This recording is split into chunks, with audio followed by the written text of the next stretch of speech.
Bueno, vamos a dar comienzo entonces a la charla que llamamos Resistencias Vivas en la Argentina de hoy, desde el Frente por el Poder Popular, Vientos del Pueblo, un conjunto de organizaciones. Nos venimos organizando justamente para dar batalla en este contexto y tratar de construir una alternativa política tan necesaria en nuestro país.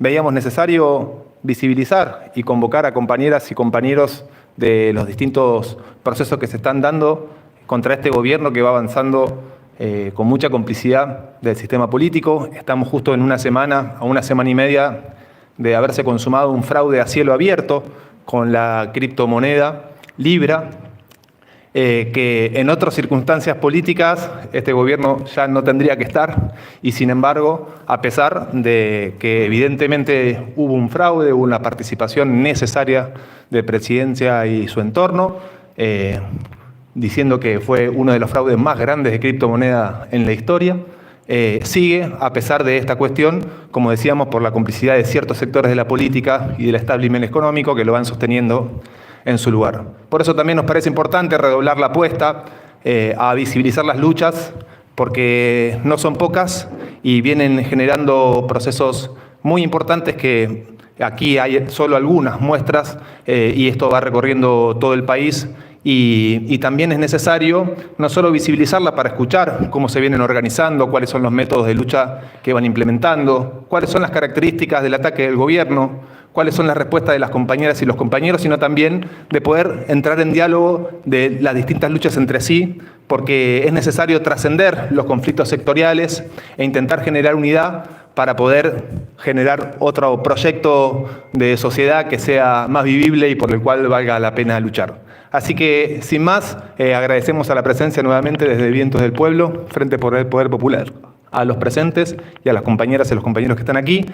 Vamos a estar transmitiendo en vivo esta cuestión, así que también si se quieren participar con preguntas o con distintos comentarios desde el YouTube, que estamos en vivo, bienvenido sea. Y también vamos a darle la palabra a los compañeros y a las compañeras presentes para que puedan entrar en diálogo con los compañeros y las compañeras de la mesa y también entre sí, para que podamos compartir en diálogo de manera abierta y franca la posibilidad de poder entendernos y de poder acompañarnos y de poder aprender colectivamente cómo enfrentar esta situación que nos toca vivir hoy en la Argentina. Vamos a dar comienzo con el compañero Maxi Areco. Él es trabajador del INDER Praxair y bueno, le damos la palabra y la bienvenida. Muchas gracias. En primer lugar, gracias por la invitación.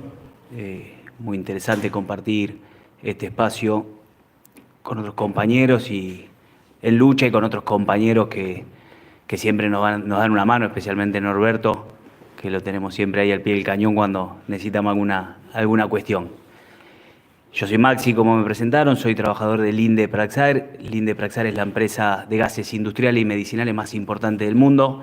Es la fusión de la alemana Linde y la norteamericana Praxair.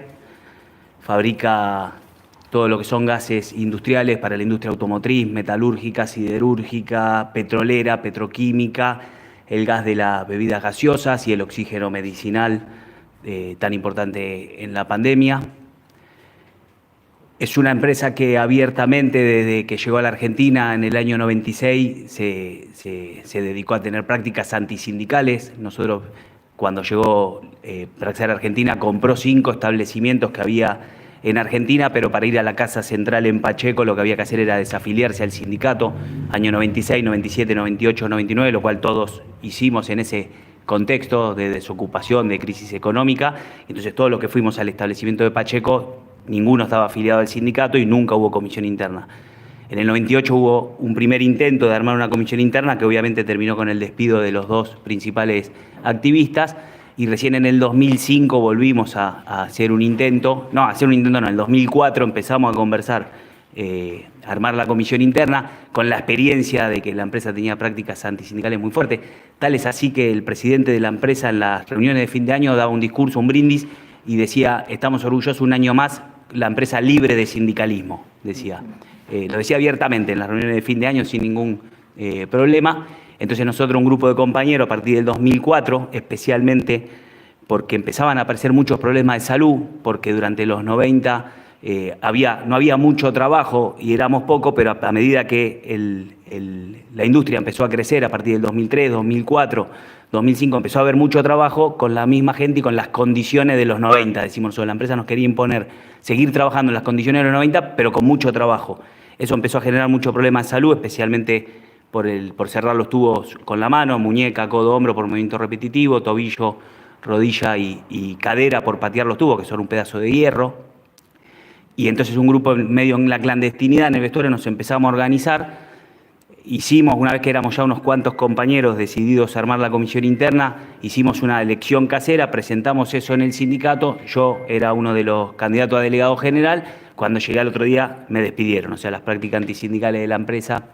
Eso nos llevó, estoy retrocediendo 20 años, porque nos lleva esa primera organización y esa primera lucha nos lleva a la lucha que estamos dando hoy en día. En ese momento, entonces, hicimos por primera vez un paro en el establecimiento de Pacheco. No teníamos experiencia sindical, nunca habíamos hecho nada. Paramos durante un turno. La empresa nos apretó que iba a haber más despidos, etcétera, etcétera, y decidimos levantar la medida de fuerza e ir a la justicia, sabiendo que nos estábamos poniendo en un lugar que no sabíamos si era favorable o no, pero sabíamos que la relación de fuerza con la patronal en ese momento no nos daba para pelear con acción directa.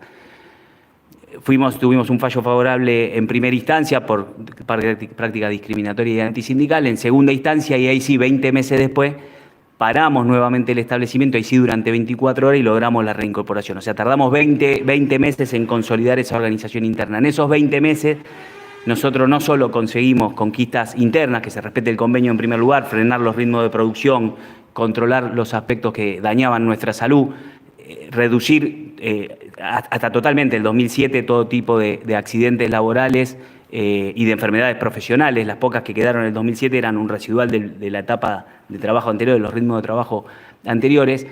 Pero a su vez en esos 20 meses fuimos a pedir adhesión de otros sindicatos, fuimos a pedir la solidaridad de diputados, de legisladores, de espacios territoriales, vecinales, sindicales, sociales, etcétera, etcétera. Y cuando logramos la reincorporación, una de las primeras conclusiones que llegamos es que la reincorporación la habíamos logrado porque al interior de la fábrica todas las medidas que resolvíamos las discutíamos en asamblea, que sabíamos que para lograr la reincorporación, más allá de los fallos judiciales, íbamos a tener que recurrir nuevamente a la acción directa, y que a su vez necesitábamos la mayor unidad y la mayor solidaridad de todo lo externo. Eso fue lo que hicimos durante esos 20 meses. Cuando volvimos a parar el establecimiento 20 meses después, logramos la reincorporación.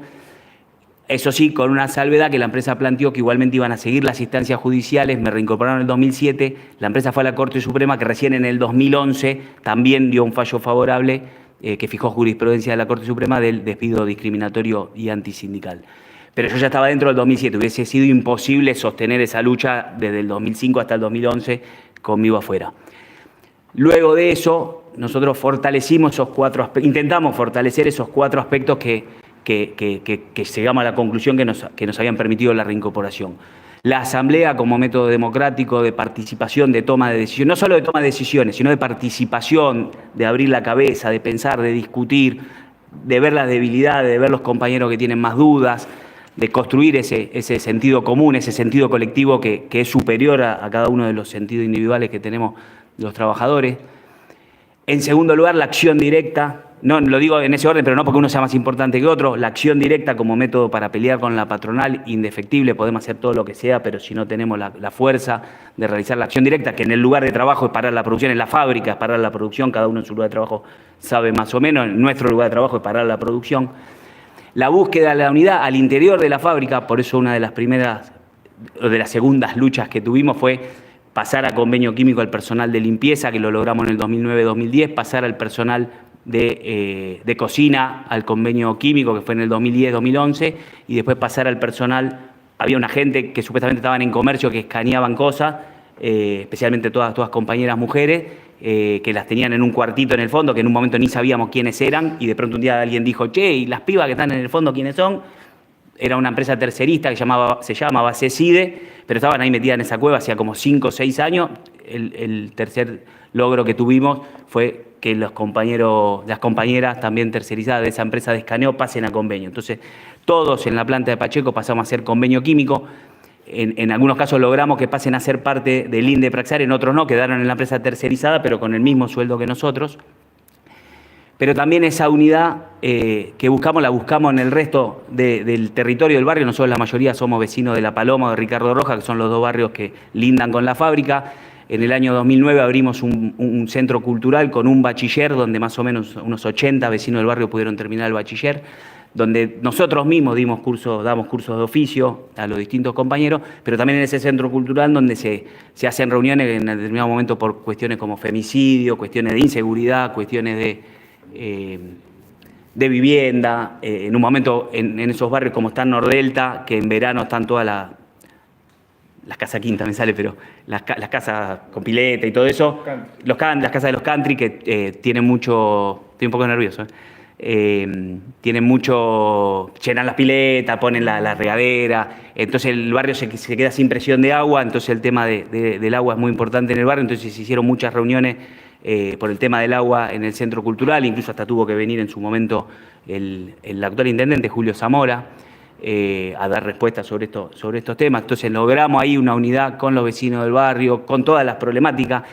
con los trabajadores, todos los vecinos del barrio, que el que no es trabajo precarizado, es trabajo en negro, informal, pero que también en el barrio convivimos otros trabajadores de Volkswagen, de Ford, de Linde Praxair, o sea, de grandes corporaciones, pero también otros en condiciones mucho menos favorables que las nuestras, mucho menos favorables económicamente, pero mucho menos favorables también para pelear, porque no es lo mismo pelear contra Linde Praxair, que le podemos sacar plata bastante dentro de la media del país, que pelear con el tallercito que fracciona productos químicos, que son 5 o 6 trabajadores, están en muy malas condiciones para pelear, los tienen informal, en negro, los despiden, con contrato.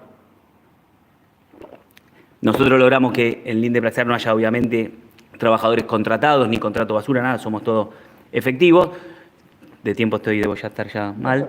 Y bueno, pasó el tiempo, conseguimos muchas cosas. Nosotros actualmente estamos 80.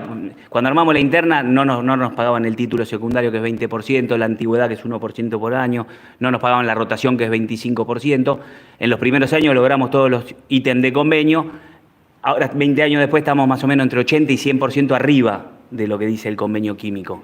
O sea, de plata conseguimos mucho, pero básicamente algo muy importante, nosotros lo decimos siempre, conseguimos frenar los ritmos de producción, conseguimos cuidar la salud, conseguimos que la salud no tenga precio. Hay cosas que no se hicieron nunca más porque dañan nuestra salud y no se hicieron nunca más, pero es evidente que la patronal, que durante 20 años se lo tuvo que aguantar porque había una relación de fuerza equilibrada, nunca decimos que teníamos más fuerza que la patronal, pero equilibrada, que nos permitía, había mucho trabajo.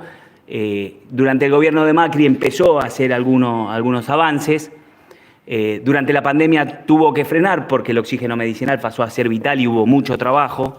Ellos aumentaron, nosotros aumentamos la producción 320%, ellos aumentaron sus ganancias 300%, porque trabajábamos solo, porque aparte los gerentes, todo eso no aparecieron durante 2 años de la pandemia, no aparecieron nunca. Se estaban cuidando, sí, se estaban cuidando, nosotros no frenamos nunca, obviamente el oxígeno medicinal determinaba la vida o la muerte de las personas, y ahora, en este contexto actual, con este gobierno totalmente favorable hacia las grandes patronales, vienen por la revancha.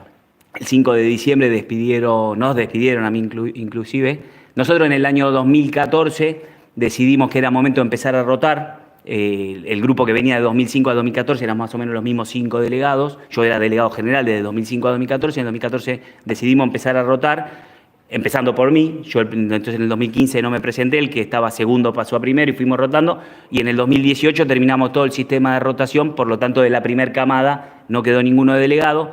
Esa es una experiencia muy buena, por más que ahora la estamos discutiendo, si no fue demasiado aventurada o aventurera, pero fue muy buena porque eso nos permitió que ahora tengamos 15 compañeros, 18 compañeros activistas que pueden discutir con la patronal, con la conducción del sindicato, con otros compañeros, con vecinos, pero también nos dejó descubierto a muchos. De los 10 despidos de diciembre, 4 somos de esos primeros 5, entre ellos yo, de otros 2 son de la segunda camada de delegados. Paramos por primera vez, bueno, Praxair y Linde se fusionaron en el 2019-2020, cuando nosotros nos conocimos con las otras que pasaron a ser sucursales del INDE, nos dimos cuenta que estamos 30% más o menos de salario arriba de ellos. Entonces nos empezamos a juntar y a explicarle, a mostrarle qué beneficios tenemos nosotros que ellos no, y empezamos a pelear de conjunto para que ellos tengan los mismos beneficios que tenemos nosotros. La empresa eso se puso muy nerviosa, empezó a plantear que no iba a trasladar los beneficios de Pacheco al resto de las sucursales. Bueno, echó a 10 trabajadores. Por primera vez en la historia logramos parar los 5 establecimientos que tiene el INDE Praxair en la provincia de Buenos Aires, el nuestro en Pacheco, en Pilar, Lanús, Avellaneda y Ensenada, y logramos la reincorporación de los 10 trabajadores y una tregua hasta el 30 de enero, inclusive, o sea, hasta el 31 de enero, que para nosotros era muy favorable porque en enero, como la industria siderúrgica, metalúrgica, automotriz, petrolera frena, hace la parada de planta y el oxígeno medicinal está muy bajo porque prácticamente uno no se enferma de problemas respiratorios, es muy poco. Lo miro a los compañeros que vienen de salud que entienden más de esto que yo solo lo repito lo que me dicen otros. Entonces nos venía bien patear el conflicto para adelante. Cuando vino el 31 de enero nos echaron de los 10, ratificaron el despido de 6, ahí volvimos a parar durante 4 días todos los establecimientos, la patronal pidió una instancia de negociación, a partir de esa instancia de negociación se levantó la medida de fuerza, que después estamos evaluando si fue correcto o no, lo cual le dio un poco, hablando de oxígeno, le dio un poco de oxígeno a la empresa. Y después de eso, bueno, tuvimos una acción muy importante en Panamericana y 197, que a partir de eso intervino el Ministerio de... todo esto estaba en el Ministerio, en la Secretaría de Trabajo de Nación, que en ningún momento intervino, y a partir de eso intervino de oficio el Ministerio de Trabajo de Provincia, que dictó la conciliación obligatoria, pero la empresa no acató la conciliación obligatoria, no nos reincorporó, y al final ahora terminamos aceptando, nos reincorpora, pero nos dio licencia a esos 6 mientras dura la conciliación. No vemos, como decimos en nuestro aprendizaje, montamos un campamento en la puerta de la fábrica que se mantuvo hasta el jueves pasado, hicimos alguna olla popular invitando a todos los vecinos, con esto nosotros planteamos la unidad con todo el barrio, con todos los trabajadores, donde vinieron trabajadores desocupados, vecinos, hicimos una misa.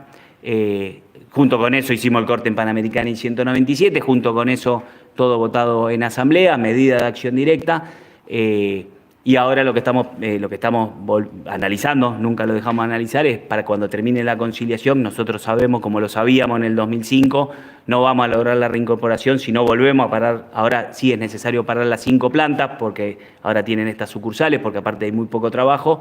Entonces lo que estamos preparando es nuevamente ver si logramos parar esos 5 establecimientos para poder darle con todo lo otro, le vamos dando, nosotros decimos, le vamos dando cachetazos, le vamos dando patadas, le tiramos tierra en los ojos, pero vamos a necesitar parar las 5 plantas de nuevo para lograr la reincorporación. Así que eso es lo que estamos trabajando mientras dura la conciliación. Y muchas gracias por todo. ¿Cuándo estaría el plazo de la conciliación? La conciliación termina el 6 de marzo, pero pueden dar 5 días más, así que sería el 13 de marzo. Gracias por pasar. Gracias, Maxi. No, le preguntaba ahí el tema de las fechas, así también nos permite no solo conocer la experiencia, cómo se vienen organizando, cuál es la historia de esta comisión interna. Hay un libro también que se llama, ¿no?, La Comisión Interna, muy interesante, para poder ahí, bueno, acercarse a un conflicto real que ha tenido, como decía Maxi, estas conquistas, y bueno, y como también las patronales saben de historia, ahora vienen por revancha, así que es importante prepararnos y saber que tenemos que acompañar a los compañeros, en este caso, del INDER y Praxair en esta lucha que se viene al final de la conciliación obligatoria. Así que bueno, le vamos a dar la palabra a la compañera que tengo a mi izquierda, Zulema Aguirre, habitante de Lof Paichil Antriao, espero haberlo dicho bien, feminista de la Via Yala y compañera del Frente Popular Darío Santillán, Corriente Plurinacional. Bueno, buenas tardes y bueno, agradecerles infinitamente por este espacio. Ojalá se replique, se multiplique estos espacios tan necesarios en todos los territorios. Bueno, como ahí el compañero decía, mi nombre es Zulema Aguirre, soy militante social desde el 2000. Siempre digo que a mí me parió la crisis del 2000 a la militancia. A partir de ahí, toda la experiencia de asamblearia en el conurbano bonaerense y en el 2006 me toca cambiar de territorio. A veces uno no sabe por qué va para un lado o para el otro. Lo importante es encontrar la tarea que uno tiene que hacer en esos territorios y estar preparado para eso.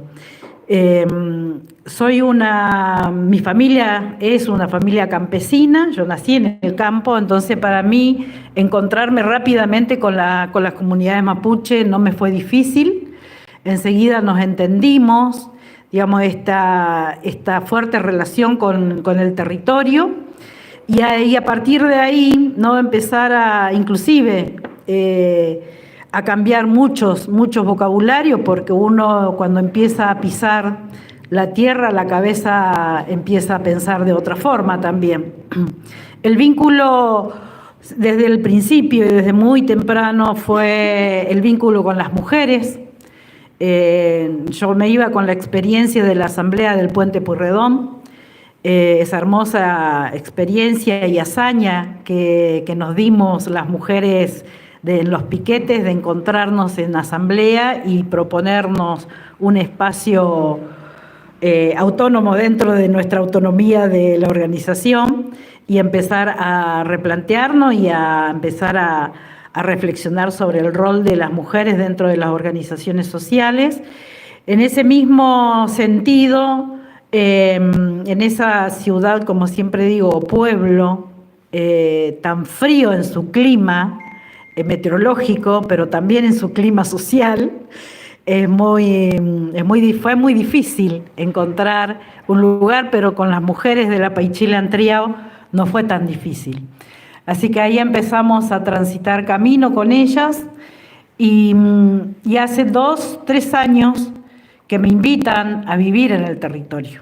Después de mucho tiempo, trabajar en conjunto, de acordar, de estar en el territorio, porque toda Villa Langostura en realidad es territorio de la Paichila-Antriao.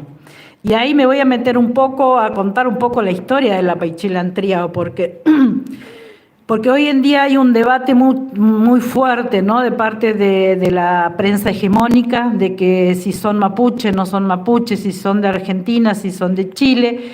Digo, el campo popular y la militancia deberíamos saber que los pueblos originarios están antes de las divisiones de los territorios que vinieron a crear después de la conquista, después de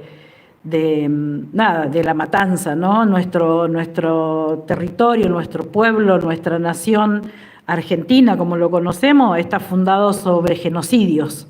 De norte a sur, de este a oeste, está fundado sobre eso, y los límites geográficos se hicieron después de esas matanzas. Entonces no hay ni chileno ni argentino, hay pueblos. Hay pueblos aymara, hay pueblos coya, hay pueblos guaraníes, hay pueblos tehuelche, hay pueblos mapuche, y puede haberlo en Uruguay, en Paraguay, en Bolivia, en todos los países limítrofes de un lado y del otro, el mismo pueblo. Entonces, por ahí eso, como no quiero ser redundante con esto, pero tenemos que saber que la prensa utiliza mucho eso cuando gobiernos tras gobiernos se han ocupado de vaciarnos también de ese contenido prehispano, para poder justamente dominar y llegar en este momento donde está siendo muy fuerte la arremetida, muy fuerte en lo mediático, en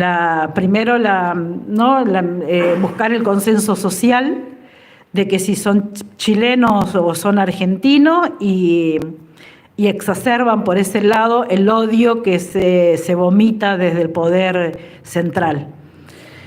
Así que la Paichila-Antriao no es ajeno, y es una comunidad que el otro debate que hay en esos lugares vacíos es también si son reconocidos, no son reconocidos, si son comunidad, si no son comunidad.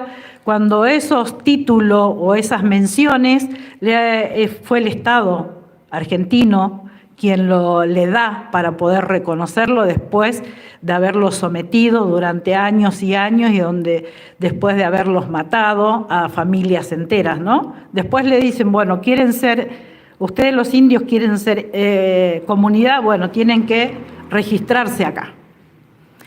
Generan un espacio institucional donde tienen que registrarse. La Paichila-Antriao, antes de eso, ya el genocida Roca le había reconocido 600, y acá probablemente me equivoque, pero 620 hectáreas en esa zona del Nahuel Huapi, porque uno de los Antriao y con su mujer Paichil fueron los que acobijaron a los que estaban marcando los territorios para hacer la división entre Chile y Argentina. Uno de los Antriao era el canoero que lo llevaba a mostrarle los lugares porque eran los conocedores de la zona. Bueno, gracias a ese servicio, el genocida de Julio Argentino Roca les cede 600 y pico de hectáreas, después de todo el despojo que hicieron. Hay un papel que lo acredita a eso, entonces también, ¿no? La discusión de que si tienen papeles o no tienen papeles, cuando hay gobiernos que vienen por todos y no le importa nada, cuando los derechos ancestrales y los derechos laborales actuales no están siendo garantizados, ¿por qué va a estar garantizado el de la Paichila-Antriao, que tiene un papel donde fue adjudicado, donde le reconocían cierta cantidad de hectáreas? De esas 600 y pico de hectáreas, hoy hay 120.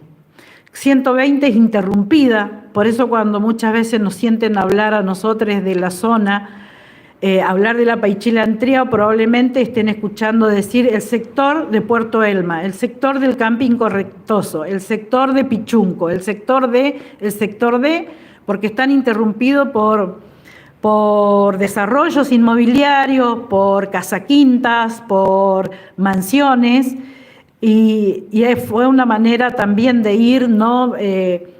Quitándole fuerza a esa comunidad. Pero como viene pasando en muchos lugares, los jóvenes vienen levantándose también. Por un lado, hay una interrupción en el territorio que no pueden desarrollar la vida como deberían desarrollarlo, y en este caso hay un pueblo que está desarrollado sobre el territorio ancestral. Hay un cementerio en la plaza central, frente a la Municipalidad de Villa Langostura está el cementerio donde esta hoy llamada comunidad, que en su momento eran familias, han enterrado sus muertos y muertas. Ahí se funda la ciudad de Villa Langostura. Entonces no hay manera de desconocer, digamos, los desconocen porque hay una prensa muy fuerte, una negación muy fuerte y una sociedad que fue a vivir en esos lugares donde lo único que les interesa es el marketing del nombre en Mapuzungún, de sus negocios, de sus casas, que las empleadas lógicamente tienen caritas ancestrales. Para eso, para lo único que los reconocen en el sentido de mano de obra barata para armar las casas. La Paichila-Antriao hoy se encuentra en una situación, creo que es una de las comunidades con más judicializaciones que ha venido teniendo en este último año. El año pasado no había semana que no estábamos en el juzgado porque alguien estaba siendo juzgado, porque no dejó que alguien ponga un alambrado, porque no dejó que alguien atraviese queriendo hacer algo en el territorio. La Paichila-Antriao, a pesar de que está a 3 kilómetros, 4 kilómetros del centro de Villa Langostura, a un poquito más de donde está la casa de los Macri, de los Fortabat, de todos los Pérez Compán, de todos los oligarcas de Argentina, no tiene agua potable, no tiene corriente de luz. una comunidad donde los chicos tienen que ir a escolarizarse en la localidad donde van la mayoría de los hijos también a las escuelas, porque no hace mucho hay escuela privada en Villa Langostura, pero hasta no hace mucho se educaban en la misma escuela. Toda esa precariedad de la vida que tiene esta familia en la LOF. Perdón, Zulia, acá. Sí. Agarro ahí. Toda esa precariedad que tiene la familia en la LOF, después es el resultado de la discriminación en las escuelas. Y en este último tiempo se ha exacerbado muchísimo. Hay un trabajo muy interesante que vinieron haciendo tanto integrantes de la comunidad como algunos docentes que se atreven a dar el paso de la interculturalidad en la educación. No olvidemos que Neuquén es una de las provincias que en el último... que dentro de era una provincia bastante amigable con las comunidades, aunque hoy está ahí en la sombra operando el gobierno provincial en la misma línea que el gobierno nacional, sin ser el Nacho Torre todavía, pero va en el mismo rumbo. En las escuelas se permitían sin ningún problema avanzar con la interculturalidad. Muchas escuelas lograron inclusive poner la bandera, la Buenofoye, que es la bandera que representa al pueblo mapuche, y así ir trabajando con algunas LAMIEM de la comunidad para trabajar la interculturalidad. Pero en este último tiempo, el racismo, el odio racial se agudizó. Hay personas que se atreven a gritarle a las niñeces que llevan su Buenofoye orgullosos en un acto de un 20 de junio, donde le gritan que ese trapo coloriento, ese trapo sucio, hay que sacarlo de ahí, que la única bandera que tiene que flamear es la celeste y blanca, y así un montón de odio verbalizados, y después en las redes sociales ni hablar, porque en las redes sociales todo se desenvalentonan, todo es mucho más exacerbado, y en ese contexto la comunidad se tiene que desarrollar, en ese contexto la comunidad tiene que vivir, en ese contexto tiene que resistir más que nunca. Por eso para el 8 de diciembre, en el marco de los derechos humanos, las organizaciones sociales de la villa nos hemos puesto de acuerdo y propusimos junto a la comunidad de hacer al revés la cosa, ¿no? Venía siendo enjuiciado todas las semanas, íbamos al juzgado acompañando. Dijimos, ¿y por qué no empezamos a enjuiciar nosotros al Poder Judicial, al Poder Político y a estos empresarios que son los que vinieron a depredar el territorio y quieren volver a depredar la cultura? Así que para el 8 de diciembre hemos hecho un juicio ético y popular, y ahí se le agregó algo que por primera vez los pueblos originarios, todos los pueblos originarios tienen su propio órgano de justicia. El del pueblo mapuche se llama el Norfelial, el Mapuzungún. Así que ahí hicimos una experiencia que la verdad es que veníamos ahí ya como cabizbajo, pensando, bueno, en cualquier momento alguno queda en cana, porque ya era demasiado el hostigamiento y el ensañamiento que había con integrantes de la comunidad. Y esa actividad que nos propusimos hacer, donde algunos compañeros, compañeras desde acá, desde Buenos Aires, fueron, participaron, acompañaron. La verdad es que fue una bocanada de aire fresco que nos dio, porque también, ¿no?, esta articulación y salir un poco del meollo de la cuestión hace que nos fortalezcamos. Y creo que es el camino que tenemos que construir, es en las comunidades empezar a fortalecer sus vínculos hacia afuera, y los de afuera empezar a buscar esos vínculos a los que están resistiendo en los territorios, porque vienen por los territorios, vienen por los derechos laborales, que el compañero acá recién termina de explicarnos todo lo que conquistaron y lo que ahora empiezan nuevamente a retroceder, pero vienen por todo, vienen por la vida de los territorios. Está más que claro. ¿Cuánto tiempo me queda? Es lo que pueda. Bueno. En este último tiempo, a partir de diciembre, como ustedes verán, la quema que hay, los incendios que hay, que no son casualidades esos incendios, porque ahí justamente sobre esos territorios hay proyectos de megaminería, hay proyectos inmobiliarios, hay proyectos donde no se quiere. El Bolsón es característico por la composición que tiene en sus habitantes, ¿no? Son familias que van a vivir ahí para cuidar el entorno que tiene.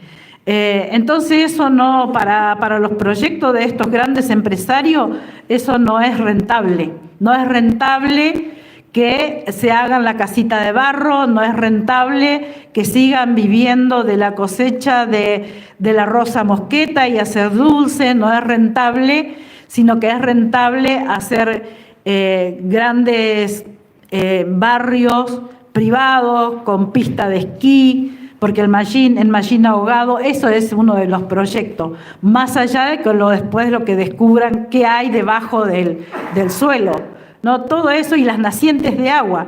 No olvidemos las nacientes de agua que están ya en muchos de los casos en poder, caso Lewis, caso del emir de Qatar.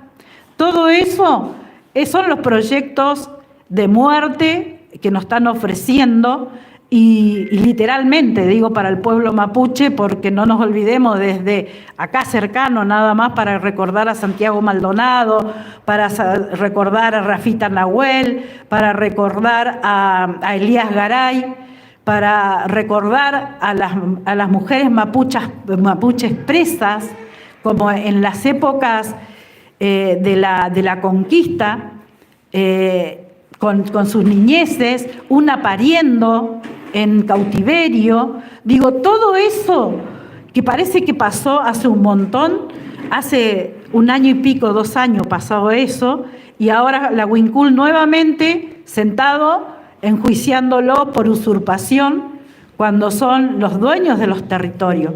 De la misma manera que la Paichila Antriao enjuiciado en su propio territorio. Y bueno, ahora estamos en una resistencia fuertemente en uno de los sectores, que es el sector Camping Correntoso. Es un lugar también estratégico por el agua, es un lugar estratégico por el desarrollo inmobiliario, porque es un lugar soñado.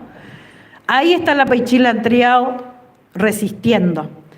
Por más que en algún momento sintamos, porque yo ya estoy viviendo ahí en ese lugar y en ese sector, sintamos que no tenemos la fuerza suficiente como para resistir semejante embate y semejante poder de fuego que hay del otro lado, siempre surge la esperanza de la fuerza que hay dentro de los territorios. Y cuando hay un alamien es una hermana, un alamien grande que dice: a mí de acá me van a sacar muerta. A nosotros toda ese pensar de decir no hay fuerza para resistir ante semejante poder de fuego, decimos no podemos, digamos, hacer otra cosa. Y bueno, y ahí estará esa resistencia y ahí estará estas articulaciones que pudimos haber hecho, que tenemos que hacer y que tenemos que reforzar. Y en ese sentido, estos primeros días de marzo va a estar viajando una delegación de compañeras y compañeros que nace a través del pedido de Soraya Maicoño, urgente de que bajen compañeras y compañeros de derechos humanos, militantes sociales, ambientalistas. Nace una delegación que va a estar yendo en la zona para ir a relevar datos de qué fue lo que pasó y qué está pasando en esos lugares, por qué se incendió tanto y se sigue incendiando esos bosques nativos, que van a recuperar, van a tardar cientos de años para que nuevamente se tenga los bosques que se tenía hasta diciembre del año pasado. ¿Y qué está pasando con la criminalización, la encarcelación? Tenemos un brigadista que está preso, tenemos una Lamien, una compañera que está judicializada, está presa domiciliariamente, está toda esa embestida tan brutal y tan descaradamente que vienen haciendo los gobiernos de Río Negro, Chubut y Neuquén, porque Neuquén, al dejar al descubierto también a las comunidades en su veranada quemándose, el recurso que llegan para cubrir a los estancieros en la zona de Neuquén. Por ahí todavía no se envalentonó demasiado Figueroa en su discurso, pero el no hacer también lo hace responsable de toda esa quema de bosque nativo y de dejar a las comunidades que pueda y que resuelva como puedan. Pero por suerte la solidaridad de los pueblos siempre están, por más que lo quieran criminalizar ahora, van a seguir estando, van a seguir, por más que lo quieran meter preso, esa solidaridad está y hay que reforzarlo y hay que acompañar, porque hay miedo, sí, hay miedo, pero hay valentía también para seguir enfrentando el fuego y enfrentando estos gobiernos represores. Nada más, compañeros. Bueno, muchas gracias, Zule. Y también pensaba lo importante de que es tomar el juicio en las manos de las organizaciones populares. En estos días estuvimos discutiendo entre compañeras y compañeros que estamos impulsando la agenda del pueblo trabajador, la necesidad de no confiar en los de arriba, de no confiar en el Congreso, de no confiar en el sistema judicial, como vemos que le están dejando pasar esta estafa a cielo abierto al presidente y a todo su entorno, y poder tomar en nuestras manos el juicio y poder construir un juicio popular desde abajo, no solo por esta estafa que está a la luz de todos, sino también por todo lo que viene haciendo respecto de la cercenación de los derechos, el avance sobre los territorios, la criminalización y todas las atrocidades de esta ultraderecha que cree que está empoderada para avanzar. Pero bueno, acá están las resistencias y, como decías, también la necesidad de construir unidad y lucha. Se sumó Manuel, que ahora le vamos a dar la palabra al final. Y para ligar con esto que venía diciendo, vamos a pasar a las compañeras más vinculadas al ámbito de salud. Dijimos que va a arrancar Ofe, ¿no? Muchacho del Ministerio de Salud, así que le damos la palabra y agradecidos de que esté aquí. Bueno, explícame ¿sí? ¿Sí? Sí, perfecto. Bueno, ahí vamos. Bueno, yo voy a contar un proceso mucho más reciente que lo que contó Zule, y también mucho más reciente de lo que contó Maxi. Yo soy trabajadora del Ministerio de Salud de Nación, trabajo ahí hace 15 años y bueno, soy una de los tantos y de las tantas contratados en forma precaria en todos estos años. Hay compañeros que están hace más de 20 años contratados en forma precaria con lo que se conoce como artículo 9, 048, que bueno, es un contrato de empleo público que se suele renovar anualmente y que, bueno, cobramos vacaciones, cobramos aguinaldo, tenemos algunas licencias, pero no estabilidad en el empleo y varios otros derechos más. Que bueno, que fue la forma en que se construyó la política estatal desde los ministerios en los últimos tiempos. Contar brevísimamente una alegría que en el medio de tantas tristezas, de que en las últimas semanas hay muchas noticias en los medios sobre el tema de salud. Ese también es un resultado en parte del proceso que nos fuimos dando en el Ministerio. y entonces repasar un poco los ataques de este gobierno a las políticas que llevamos adelante, que son nuestros trabajos. Creo que lo hago rapidito, pero empezaron desarmando áreas. En cuanto llegaron, desarmaron la Dirección de Géneros y Diversidades. Después desarmaron lo que era el plan de reducción del embarazo en la adolescencia, conocido como Plan ENIA. Desarmaron muchísimos otros programas, todos los de abordaje territorial. Bueno, desarmaron lo de salud, el programa de salud en contextos de encierro, y han frenado un montón de compras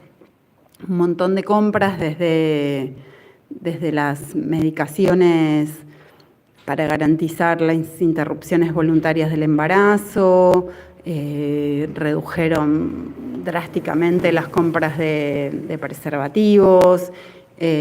Ahora, en estos últimos días, en estas últimas horas, salieron las denuncias de la no compra de opiáceos para frenar, para amortiguar el dolor en situaciones de cáncer avanzadas.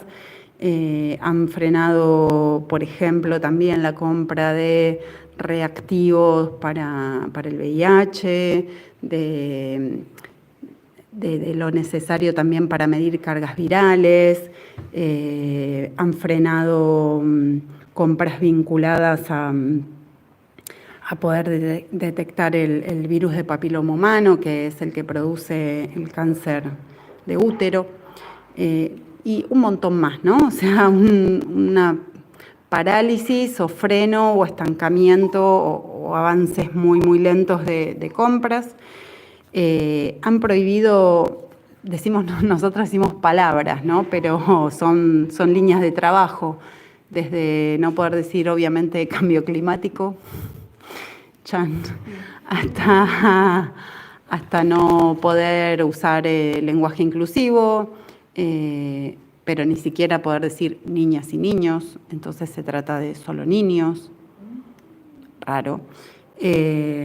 Bueno, un montón de otros ataques más a una política de salud que ya sabemos que estaba lejos, bastante lejos de ser la que necesitamos, la que necesita el pueblo, pero que es mucho mejor que esta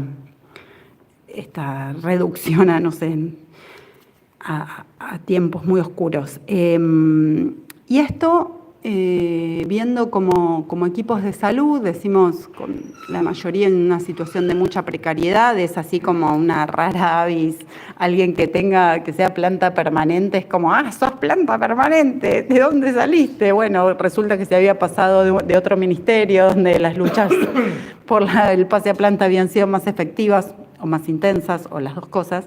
Eso no existe, pero sí lo que tenemos y lo que teníamos es bastante orgullo por nuestra tarea.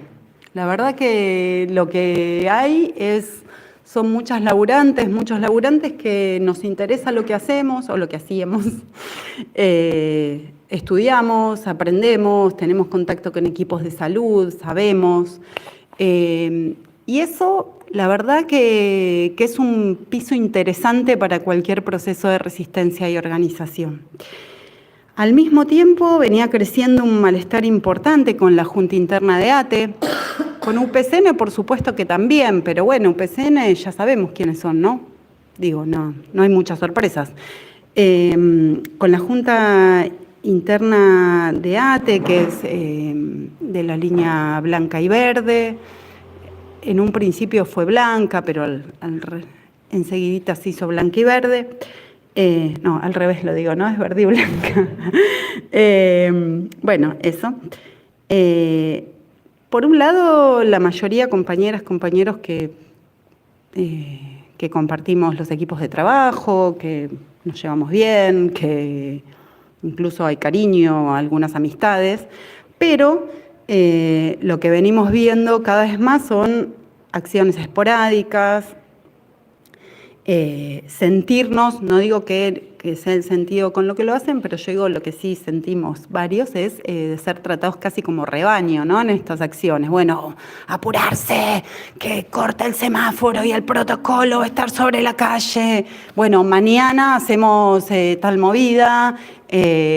Bueno, y ante las ideas, los planteos, las críticas, bueno, les vamos a avisar, los vamos a tener en cuenta, no es oportuno. Una especie de parálisis con la que fue creciendo el descontento.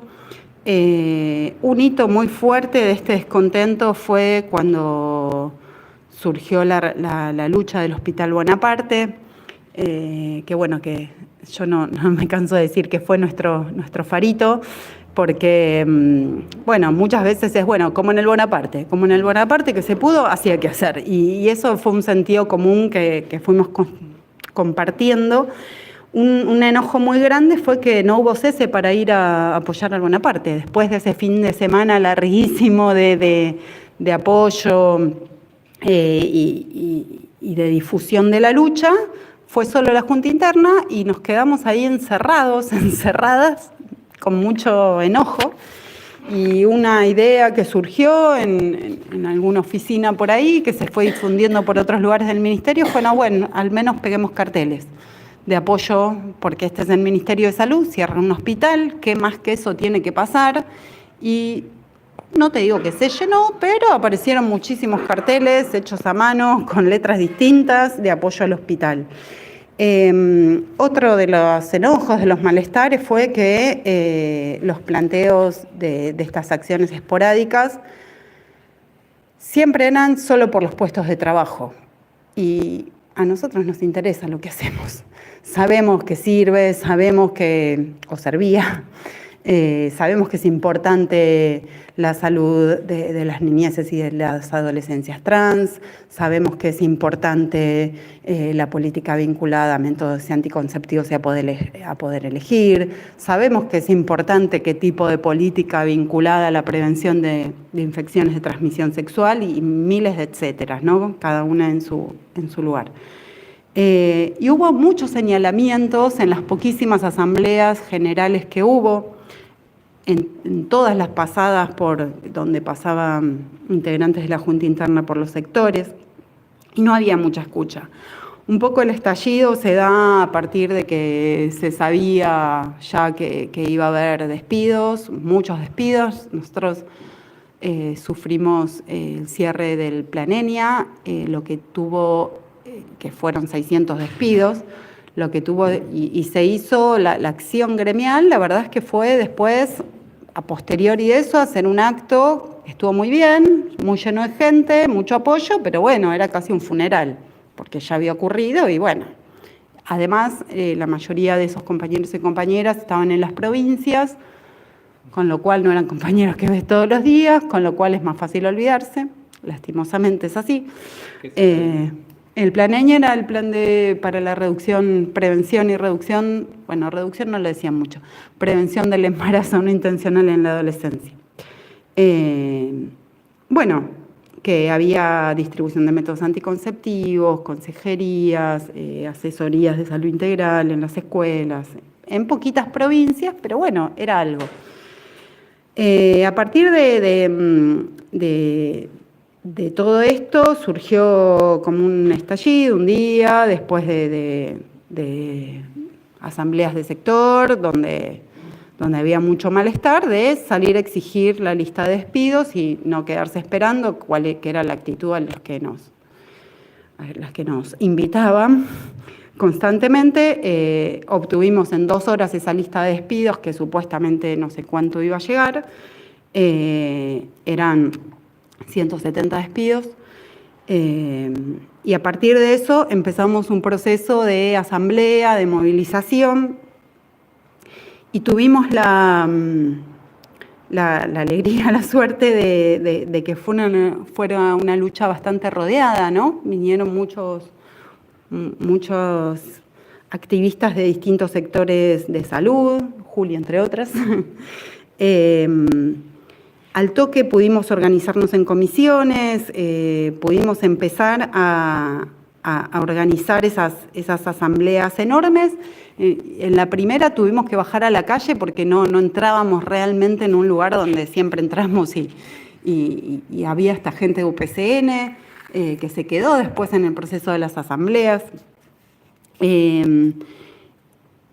Y después de un par de semanas muy movidas de asambleas, de comisiones, de acciones más internas, ruidazo, etcétera, etcétera, participar en la movida del Bonaparte, se logró un triunfo parcial, bastante parcial, pero bueno, triunfo al menos, en este contexto, que fue un 40% de esos 170 despidos que fueron reincorporados, 61 compañeros fueron reincorporados, y algunas cosas también importantes es que hubo un reconocimiento y una adhesión de gran parte de los trabajadores del Ministerio. Se vivía en esos primeros días una cosa así de bueno, estuvo bien lo que hicimos, lo que estamos haciendo. Cierta alegría, ¿no? Porque además de que vemos de que una vez más de que sirve luchar, es lindo luchar. Y bueno, en eso logramos algunas cuestiones. Quedó muy claro que esas reincorporaciones tuvieron bastante que ver con la activación en el Ministerio. De hecho, en una asamblea que hizo UPCN, asamblea comillas, ¿no? Es un lugar donde va mucha gente y hablan dos, y si pedís la palabra te llaman a hablar, esto lo puedo decir porque ocurrió y fuimos después a hablar a su local. Bueno, pero en esa asamblea, comillas, saludaron, felicitaron a los, hablando en masculino ellos, a los trabajadores, por más que éramos más mujeres, y disidencias, a los trabajadores que se organizaron para exigir las listas de despidos.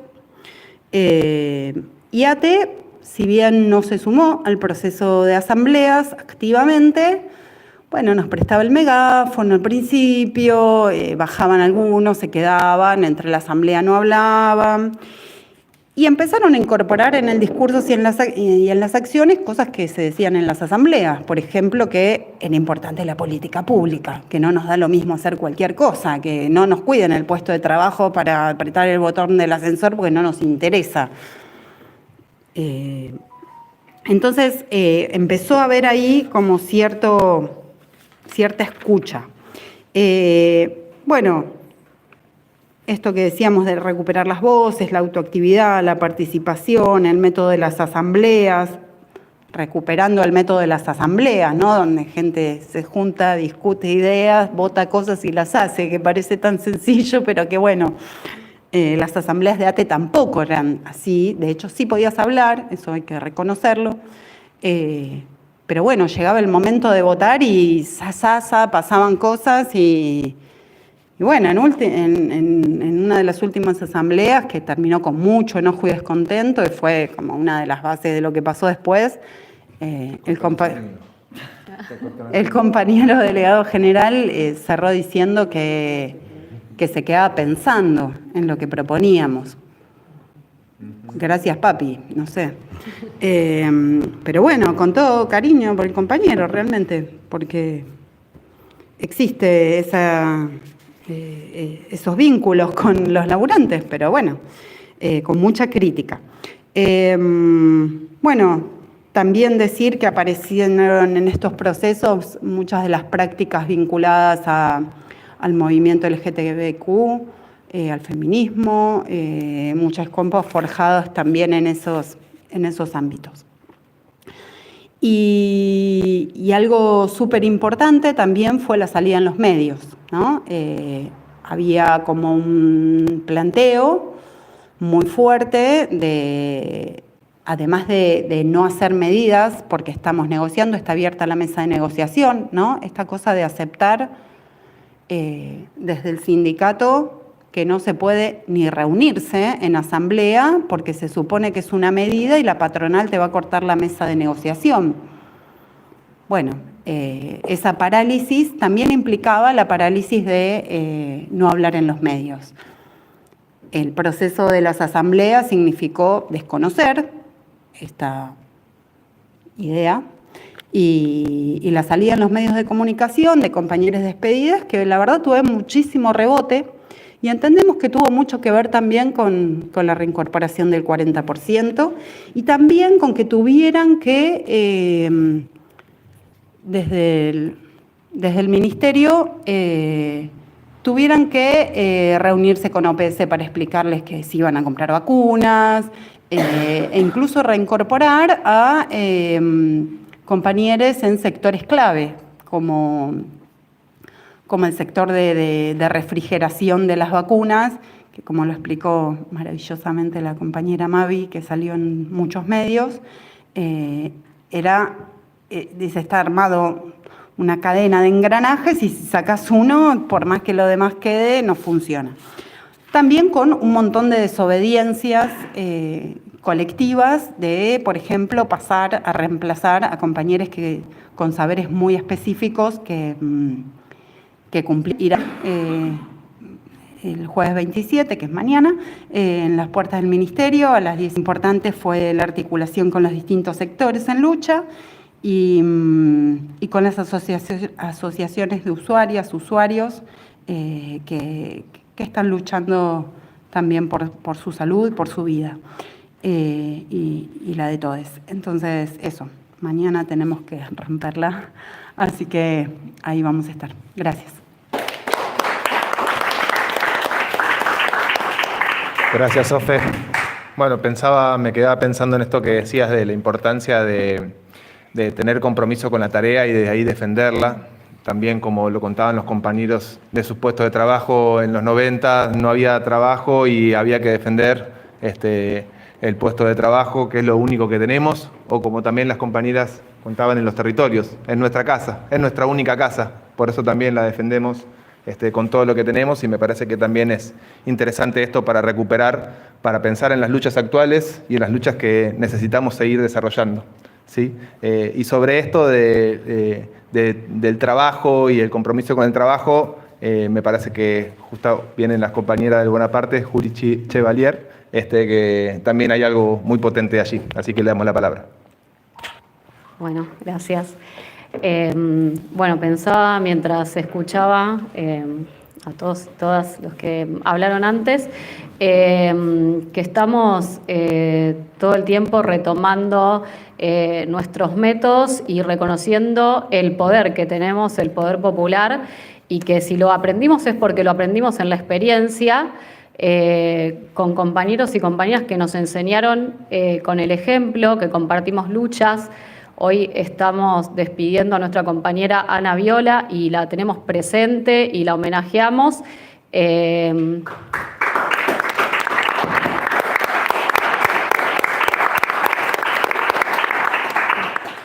Y tanto ella como otros de los compañeros y compañeras que acá están presentes y muchos más, es esto, ¿no? Es comprometernos con las tareas que hacemos, entender, bueno, en nuestro caso, como trabajadoras del Ministerio de Salud y de los hospitales,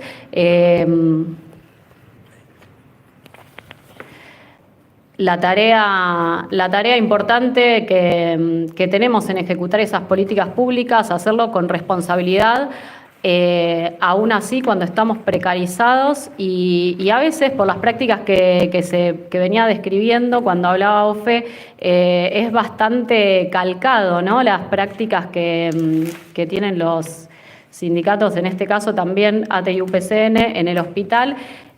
Bueno, contar un poco cómo se llegó a esto que hoy en muchos lugares se conoce el Bonaparte o la lucha del Bonaparte o lo que fue la ocupación de nuestro lugar de trabajo, que para muchos y muchas de nosotros es un orgullo, y que lo pudimos llevar adelante porque se dieron algunas condiciones y también porque estábamos ahí justamente trabajadores y trabajadoras que compartimos procesos organizativos en otros lugares, en la facultad, en otros lugares de trabajo, en los barrios, en las asambleas, en los piquetes, y que nos reconocemos parte de la clase trabajadora.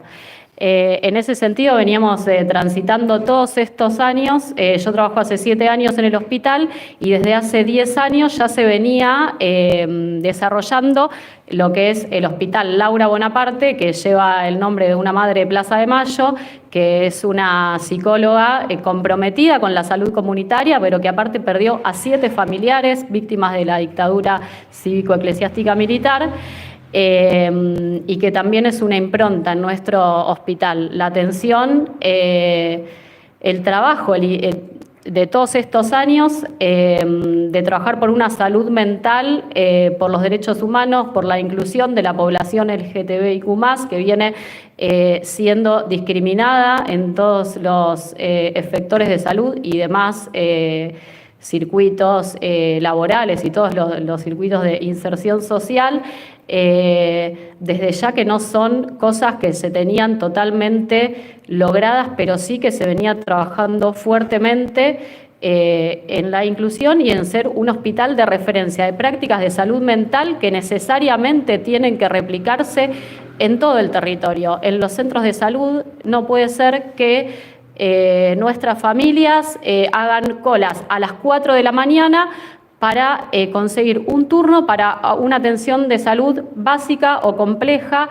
y que los procesos de salud y de enfermedades prevenibles lleguen a convertirse en cuadros graves por las dificultades de acceso a la salud. O sea que ya veníamos este año, o mejor dicho, desde fines del 2023, desde diciembre del 2023, cuando se decreta el DNU, que implica todo el recorte de todas las políticas que vienen generando todo lo que se contó acá, y también la criminalización de todos y todas los que reclamamos, incluso los presos que tuvimos por luchar contra estas políticas.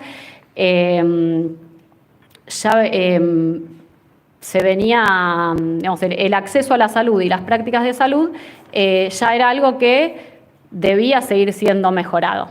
En ese marco, en el hospital, desde el 2010 que se sanciona la ley de salud mental, se viene trabajando en prácticas que están poniendo la mirada en esas cosas, en la accesibilidad a la salud, en reducir el sufrimiento de la población, en tener dispositivos, por ejemplo, en el que trabajo yo, que es uno de los dispositivos que está siendo desmantelado, que es de atención a la demanda espontánea.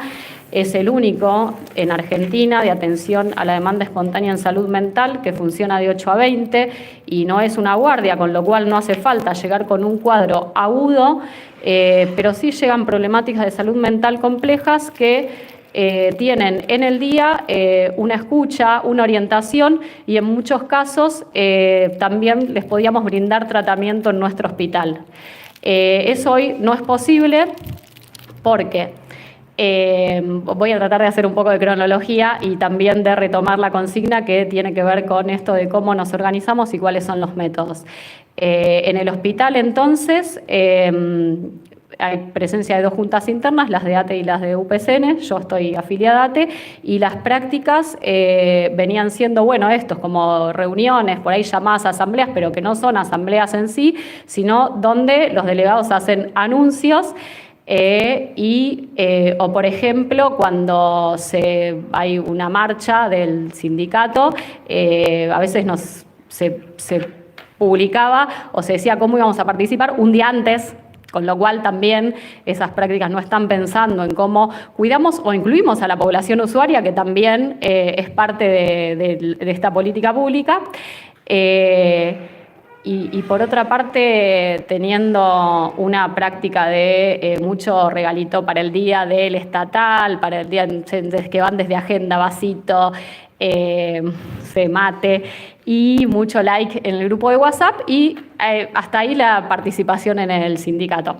Desde diciembre del 2023 lo que se venía reclamando, y aparte cuando empiezan todos los despidos justamente en nuestro sector que es el Estado, o sea en todos los sectores, pero veníamos diciendo, bueno, participemos, solidaricémonos de todos los sectores donde está habiendo despidos, era esto, bueno, vamos los delegados, bueno, hay que cuidarse, no hay que hacer ruido, que no nos vean, que no se enteren. Y así nos iban como durante el año también recortando derechos que no llegaban a ser tan graves como los que estaba pasando en otros sectores donde ya había despidos.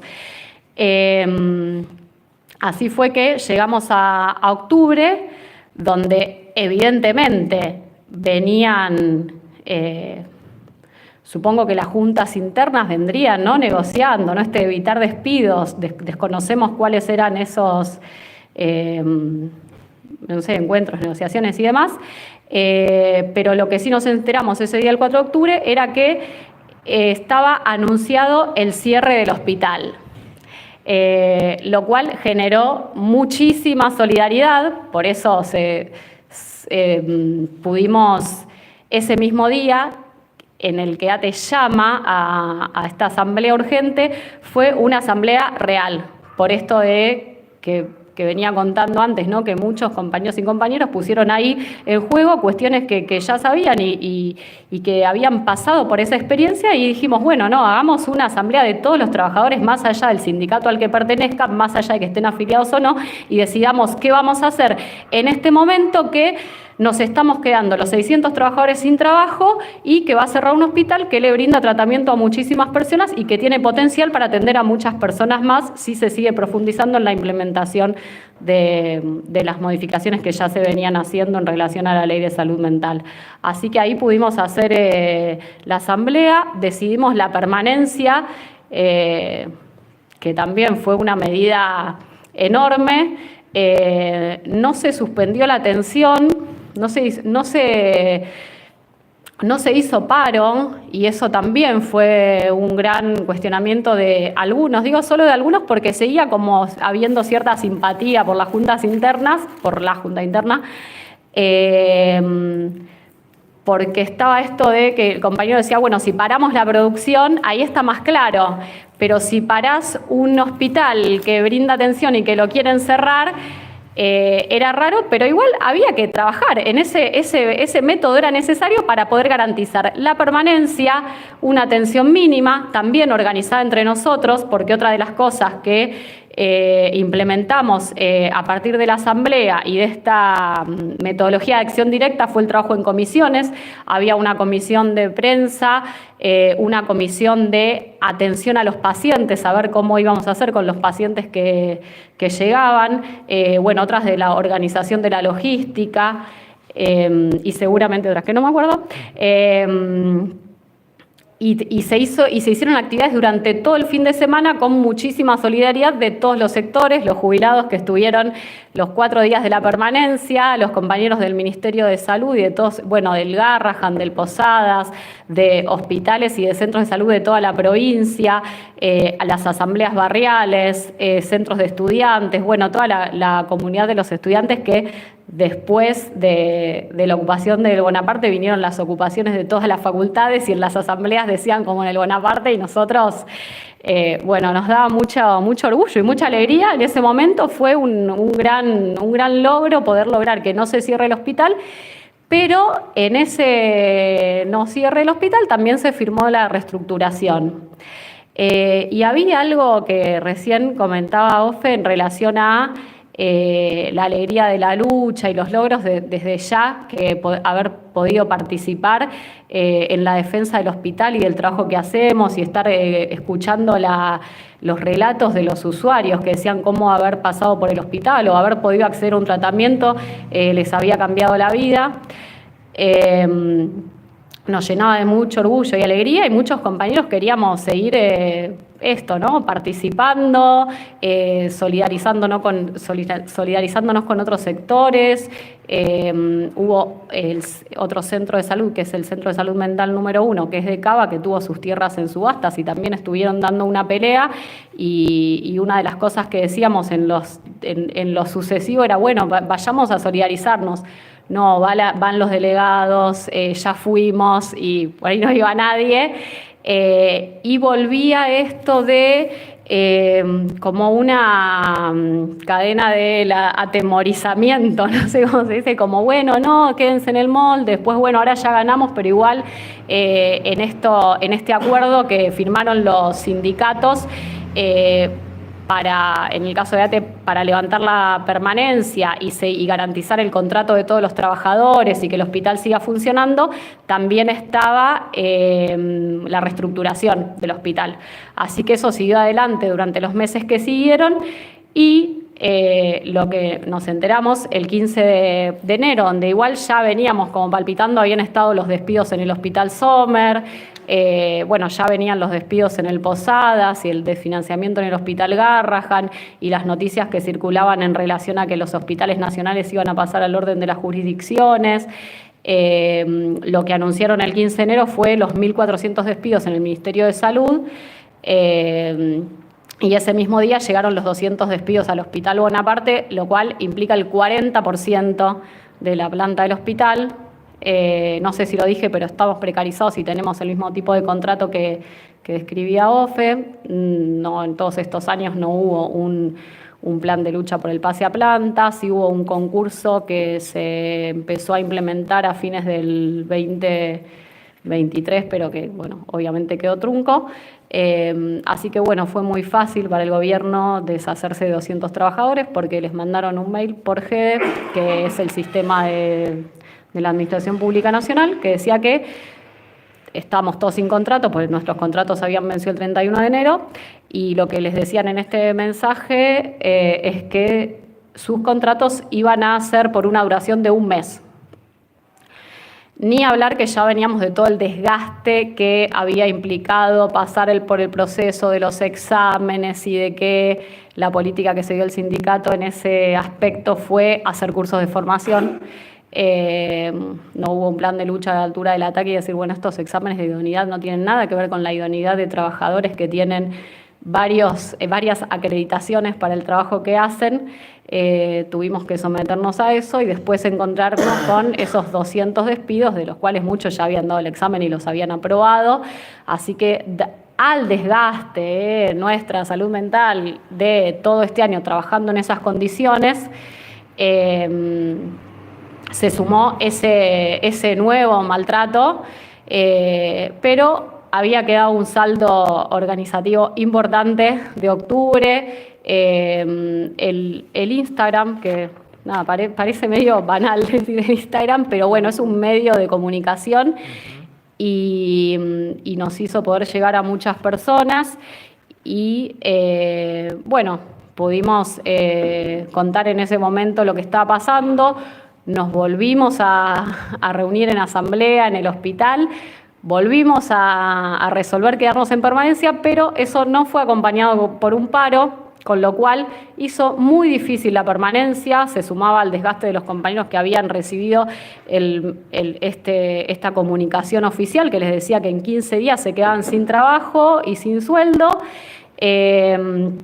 Así que tuvimos que activar rápidamente las comisiones y el fondo de lucha, que también había sido propuesto. El fondo de lucha no solo lo habíamos propuesto en octubre y no había sido tomado por las juntas internas, sino que lo habíamos propuesto en agosto, que fueron los primeros despidos en el hospital. No lo dije antes cuando conté esta cronología, pero esos despidos de agosto se dieron en el marco de que, como nosotros formamos parte de este contrato que a partir del DNU pasa a renovarse cada 3 meses había una tanda de despidos en el Estado y en el hospital no venía habiendo despidos y parece ser que en julio, cuando se renuevan todos los contratos, hubo un reclamo en relación a eso y no sabemos qué negociación hubo y estos trabajadores fueron despedidos en agosto, un mes después de que se les había renovado el contrato.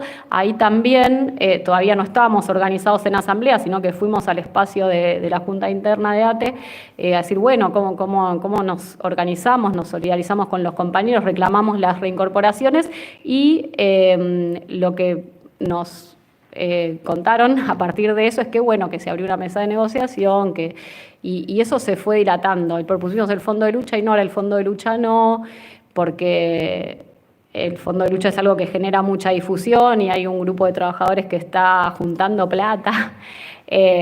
Así que eso había quedado ahí y esta vez sí lo pudimos hacer, sí lo estamos llevando adelante. Hoy lo tenía que traer, pero no traje la cajita, pero ese apoyo al Bonaparte es el alias, y muchos sectores como la Posta de Salud y muchas juntas internas, y bueno, acá también de Vientos del Pueblo, nos hicieron sus aportes. Y están, bueno, eso, solidarizándose con nosotros y con los despedidos. Bueno, anoté algunas cosas de las que venían diciendo, como hacer rentable el territorio. Ellos quieren hacer rentable el hospital, nos dicen esto, o sea, la intervención que tenemos ahora, que es el doctor Mariano Piroso y la doctora Braco. Igual no quiero dejar de mencionar a Cristian Baldino, ¿no? Que no se la lleve arriba porque él estaba cuando hizo los 200 despidos, pero la intervención que vino ahora dice que viene a hacer más rentable el hospital y lo que quiere hacer es poner a funcionar el hospital con turnos cada 15 minutos, sin la interdisciplina, no hay ninguna respuesta a los pacientes que están sin tratamiento, con lo cual están como en un impasse, que eso trae efectos graves en la salud mental. Y por otra parte, también hay un mensaje que circula y que ahora no les quedó otra que darlo vuelta, porque la organización está creciendo y está creciendo en todos los territorios. El mensaje que solemos escuchar es: no hay fuerza, no, es enero, no va a venir nadie, y logramos hacer en enero 2 actividades recontramasivas de un montón de sectores de trabajadores y de la comunidad que se viene solidarizando. Así que sí hay fuerza, y esto que les decía, bueno, quedó demostrado en la marcha de mañana, la marcha del 27 del 2, que es una marcha federal en defensa de la salud, que se forjó desde abajo, desde los trabajadores que nunca dejamos de pelear para denunciar todo esto, y que ahora los sindicatos lo tomaron, que en principio iba a ser solamente un paro de AT Capital, al Ministerio de Desregulación. Bueno, mañana va a haber una gran marcha y en todos los sectores con los que venimos hablando, y aparte porque también se ven en las convocatorias que están circulando, va a ser una marcha muy masiva. Seguramente me faltan cosas, pero no sé cómo estamos de tiempo. Bueno, eso.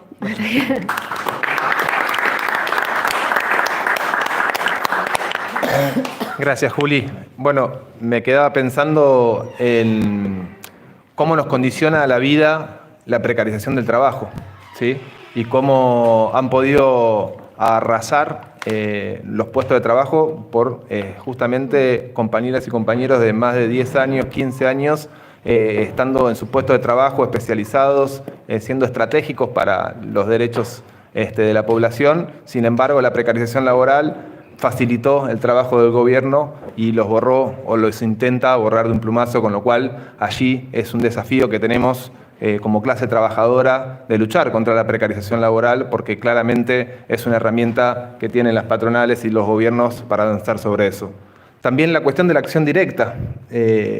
La toma del Bonaparte fue algo que fue muy disruptivo para las luchas que se venían dando, y la solidaridad como una forma pedagógica del pueblo para aprender a cómo organizarse, para poder también moralizarse, decir, sí hay fuerza, sí es posible, es importante el método, y también decir que tanto el sistema de derechos, la salud, la educación en particular, antes de Milei, esa normalidad también estaba mal. Por eso es necesario, lo que venimos intentando hacer es poder pensar una agenda del pueblo trabajador que no solo defienda el sistema de derechos, el Estado de Derechos en sí, sino que pueda profundizar en relación a las necesidades reales que tenemos y transformar aquello que venía funcionando mal y que no hacemos una defensa corporativa de lo que teníamos, sino justamente necesitamos una transformación de fondo desde otros principios éticos, políticos y metodológicos para poder efectivamente garantizar una vida que sea digna y no precarizada. Sobre vida digna y no precarizada y sobre luchas, le vamos a dar la palabra al compañero Manuel de la Mesa Coordinadora Nacional de Jubilados y Pensionados, que llegó recién porque hoy es miércoles y como cada miércoles nos vienen demostrando que su lucha es muy importante y que la solidaridad también va creciendo.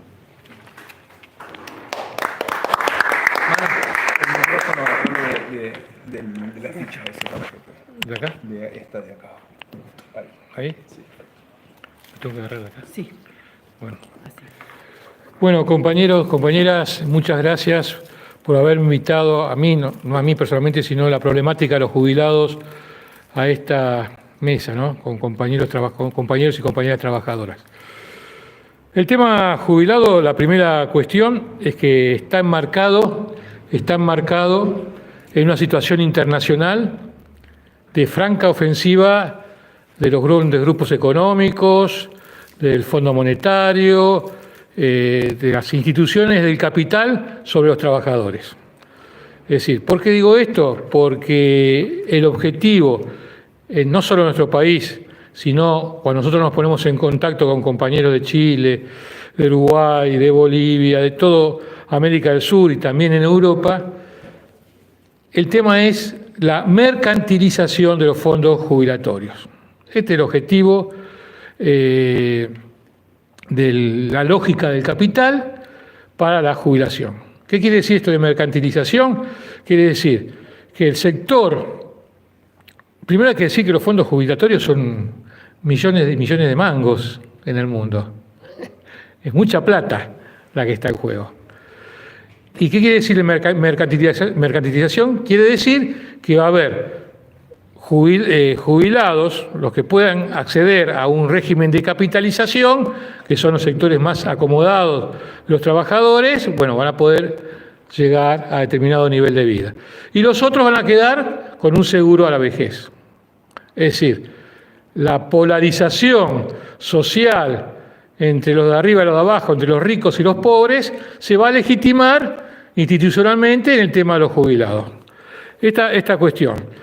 Ya lo dijo el Fondo Monetario, lo dijo el Banco Mundial, los jubilados viven mucho y es mucho gasto. Es un problema que hayan alcanzado mayores niveles de vida. Entonces, el tema es que hay que terminar con determinados privilegios, con, por ejemplo, que un jubilado reciba su jubilación y la pensión de su mujer, que forma parte de la reforma previsional que están impulsando a nivel nacional, mi ley, y a nivel internacional en los diferentes países. Bueno, en nuestro país, en este marco internacional, se da la política de mi ley. Mi ley, nosotros nos estamos dando cuenta, como decía Pato recién, la cuestión de la crisis jubilatoria o de las otras crisis sanitarias no comenzaron con este gobierno, se profundizaron y se agudizaron de toda una situación previa. Eso hay que decirlo. Y los que somos jubilados sabemos que no la pasamos bien muy pocas veces, por ser, pero en general no la pasamos bien. Pero claro, mi ley viene a pulverizar lo poco que había. ¿Y cómo lo pulveriza? Sustentando su programa económico en el ajuste a los jubilados y a los trabajadores. El déficit cero o el superávit fiscal es producto de la caída del 25% del poder adquisitivo del haber jubilatorio y otros tantos de los trabajadores activos. Mi ley no es un ajuste más, es un ajuste estratégico y lo que busca es la derrota del movimiento obrero y popular, entre ellos los jubilados. Y la derrota del movimiento obrero y popular implica el vaciamiento de la salud, la usurpación de los territorios para la mercantilización y la rebaja de las jubilaciones. Eso es lo que implica esta ofensiva concretamente. Eso es lo que implica el ajuste Eso es lo que implica, digamos, se expresa también en brutalidad policíaca este ajuste. Es decir, acabamos de ser gaseados nuevamente, ya lo van a ver en los medios. Es decir, gasear a los jubilados es una demostración no solo del proyecto político de Milei, sino que lo va a ejecutar, cueste lo que cueste, y si tiene que correr sangre, va a correr sangre. ¿Está? Lo han dicho, bueno, dice Esper lo dijo, no hay que meterle bala, bueno, lo que le están diciendo no es, si a los viejos le tiramos gas pimienta, a los jóvenes que se sumen a las luchas, los vamos a matar directamente, ¿no? Yo no quiero ser tremendista, pero creo que la imagen de un policía tirándole gas pimienta a un hombre de 80 años, a una mujer de 80 años, o un palazo por la cabeza, fundamentan mis alarmas y mis conjeturas sobre el futuro. Bueno, la otra, del punto de vista reivindicativo, para ser sintético, está el tema del congelamiento de nuestros salarios. El congelamiento de nuestros salarios. El salario jubilatorio ha sido este año prácticamente congelado. Prácticamente, de hecho, congelado. Cuando él vetó la ley de movilidad jubilatoria, cuando él vetó, porque inclusive los jubilados dieron la lucha, acompañados por todos los compañeros, y lograron sancionar la movilidad jubilatoria, y él estuvo obligado a vetarla, que después invitó a brindar a todos los que lo habían acompañado en el veto. La cuestión de los jubilados tiene legitimidad social y apoyo social. Por lo tanto, tiene legitimidad política, que lo que más le duele a él, siempre lo que hace es cuestionar, bueno, los trabajadores no producen lo que tienen que producir, en el Estado pasan cosas, bueno, siempre deslegitima a todos los que luchan, ya sea salud pública o docente. No puede, que es totalmente injusto, lógicamente, pero con los jubilados se le hace más difícil eso. Yo creo que la salud pública y la educación pública son baluartes de nuestro pueblo y lo van a seguir luchando y apoyando. Pero los jubilados tienen una legitimación inmediata. Entonces, quiero decir esto, que el proyecto político, se encarna con la brutalidad y con un congelamiento de los salarios. Están ganando 270.000 más 70.000 pesos, son 330.000 pesos que están cobrando el 50% de los jubilados. Y el 75% no llega a cobrar lo que realmente necesita, que es un salario inicial no, yo porque soy docente, el salario mínimo de 1 millón de pesos, según ya lo establece la Defensoría de Simino, de la Defensoría de Tercera Edad de la Ciudad de Buenos Aires. Que aparte la invito a consultarla, que está bien graficado lo que estoy diciendo. El otro tema, los medicamentos, se sacaron los medicamentos, y esto de los medicamentos, nosotros tuvimos que hacer gestiones personales a gente que le habían negado los medicamentos para los paliativos contra el cáncer, ¿no? Compañeras que ya sabían que era el final de sus días, pero querían transitar ese final de su vida medianamente, como se puede decir, sin dolor por lo menos, o sin mayores dolores. Se lo negaron. Esto hay que decirlo, se lo negaron, tuvimos que hacer, ir y volver a ir.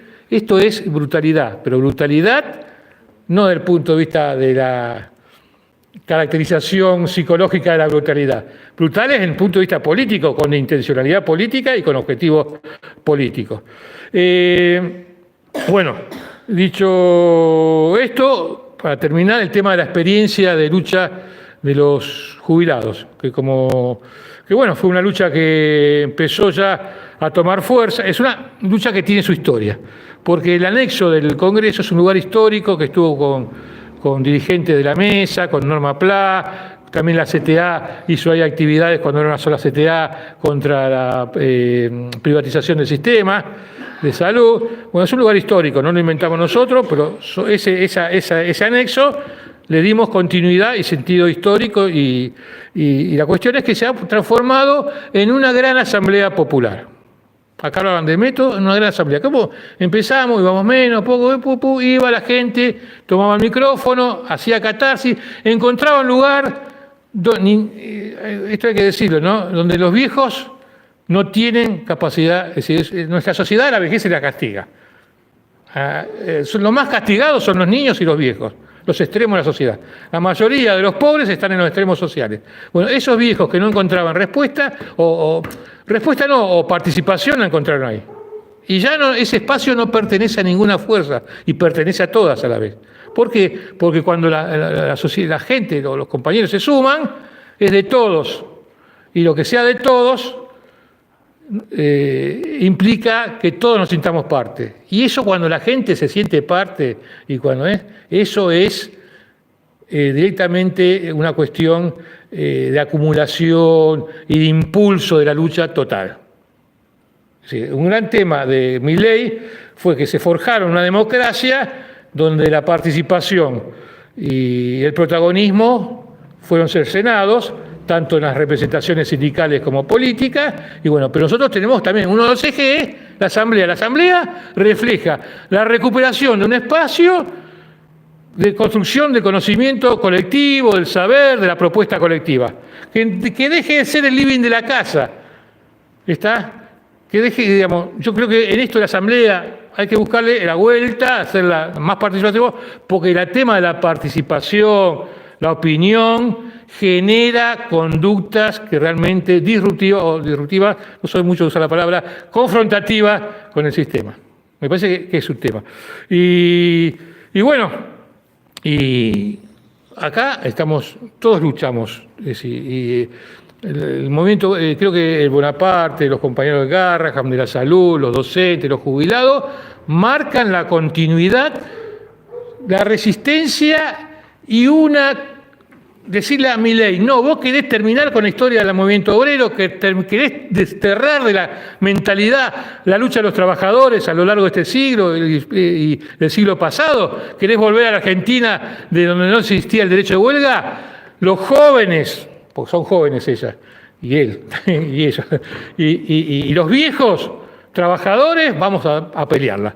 Porque lo que está en debate es una lucha de clases clara. Es él o nosotros. Y él lo dice. Nosotros somos los que generamos la riqueza. Él puso la lucha de clases sobre la mesa. La expresó, la desarrolló. La lucha de clases de acuerdo a su... Nosotros tenemos que tomar el guante ese y decir, sí, nosotros es el privilegio o son los trabajadores, es el capital o es el trabajo, es el capitalismo. Lógicamente que no vamos a caer en discursos estrategistas, ¿no? Porque si las compañías van a decir hay que terminar con el capitalismo para buscar las reivindicaciones, no me traigas problemas, tráeme soluciones. Pero el camino de la lucha reivindicativa, de la lucha social, tiene que en un momento, y también en un momento que no lo vamos a decir nosotros, sino también en un momento social, tiene que contactar con la lucha política. Y lo que creo que el gran déficit no es que las compañeras o yo o los compañeros jubilados no luchamos, pero falta una catalización, un horizonte político a esas luchas. Ojo, no estoy diciendo nada nuevo, esto se demostró en la década del 30, se demostró con el peronismo, más allá de los juicios de valor que tengan algunos, es decir, siempre la lucha social para dar un paso adelante, quizá un paso contenido, pero mejorar su situación, siempre tuvo que tener una expresión política que confronte con el poder real. Y creo que eso no está faltando. Yo creo que la mesa no puede transformarse en un partido político, ni el sindicato de la salud o el sindicato, pero desde la concreta situación gremial, como de lo gremial, partiendo de lo gremial, siempre partiendo de la identidad de clase, aportamos a la conformación de una alternativa política realmente que pueda confrontar con el poder, porque es una cuestión de poder, Milei. Es una cuestión que si vos no confrontás con el poder, ¿viste? Y de hecho lo hacemos, bueno, pero no creás un instrumento que lo golpee, va a ser muy difícil que esto cambie. Pero creo que este año, a un año ya de la experiencia de Milei, yo me siento orgulloso de las jóvenes compañeras y jóvenes compañeros que asumen las luchas en las diferentes fábricas porque le estamos dando continuidad. Estamos resistiendo, no estamos lo mejor, pero estamos haciendo lo que corresponde y lo que la memoria histórica de nuestros compañeros nos exige. No solo nuestros compañeros, sino las necesidades básicas e impulso libertario que son de libertad y de igualdad y de fraternidad que exige nuestro pueblo. Entonces, estamos estamos, creo, en el camino correcto. Por eso nosotros necesitamos, los viejos, un poquito de ilusión. Y creo que tenemos motivos para estar ilusionados en un cambio más profundo. Eso nada más.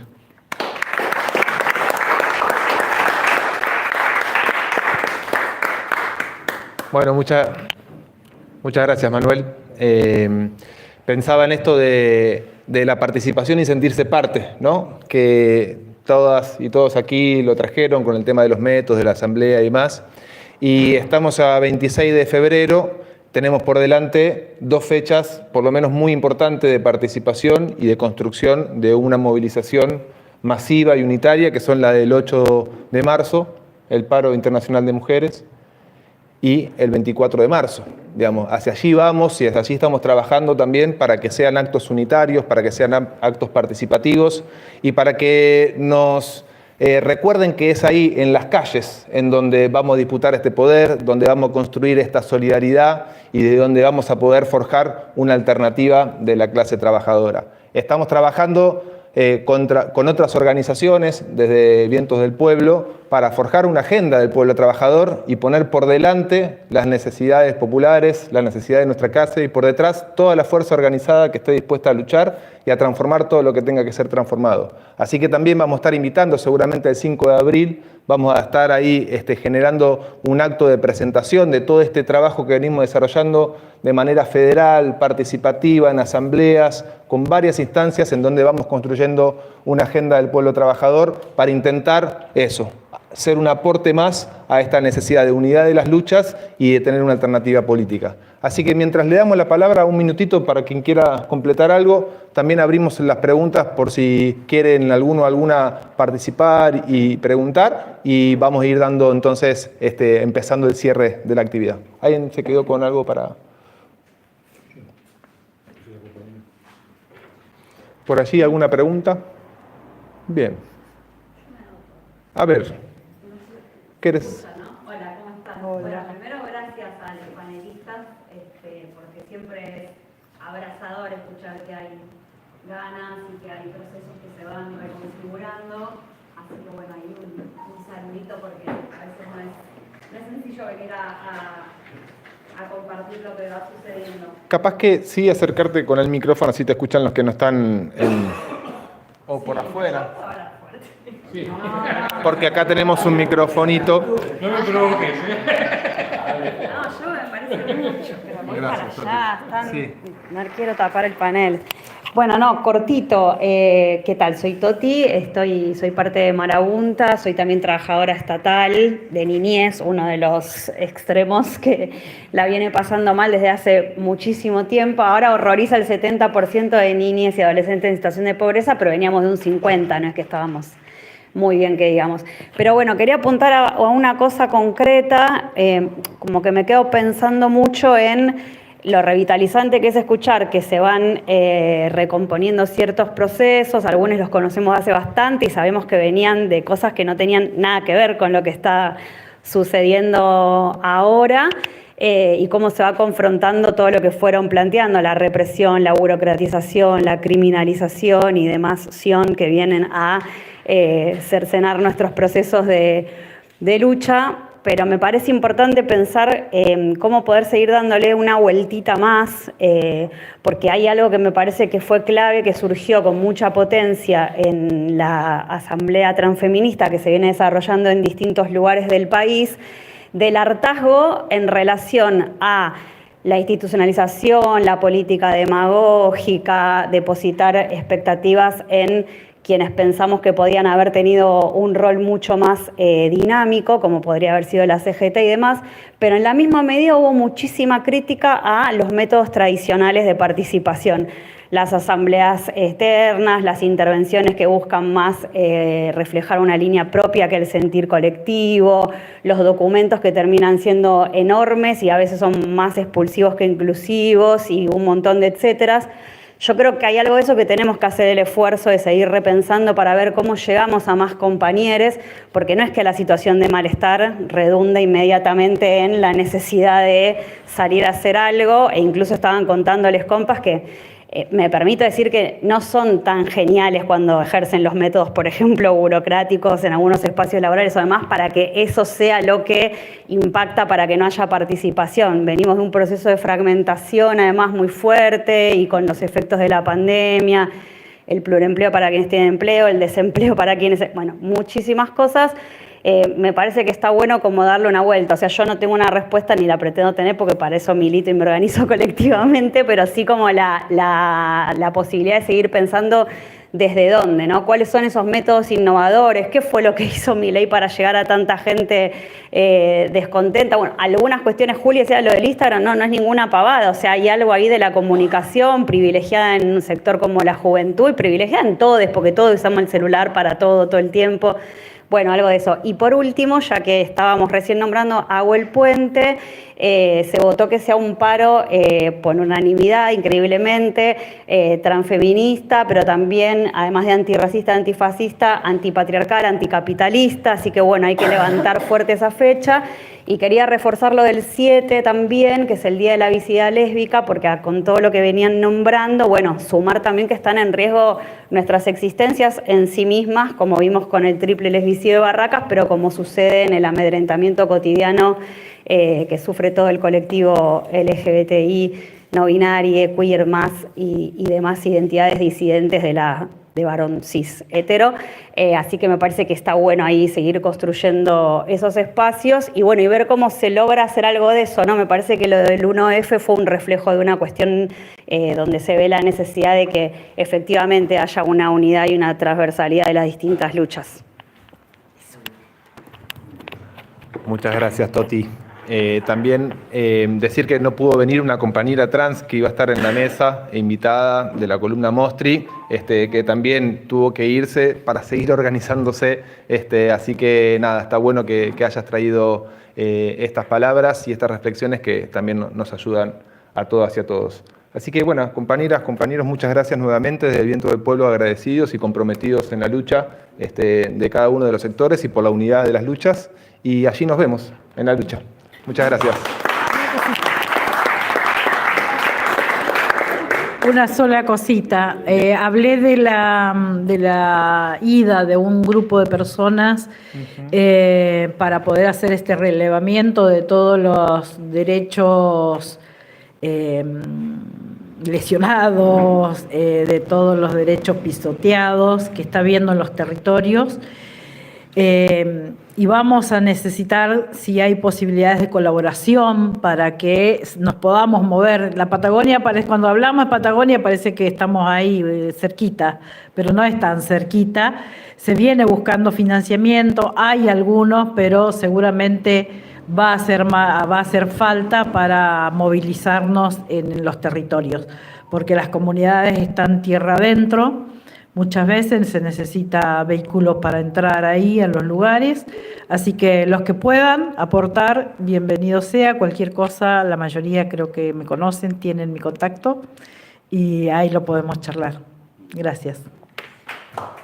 Bárbaro. ¿Ahí el compañero pide un minutito? ¿Puede ser? Ahí está.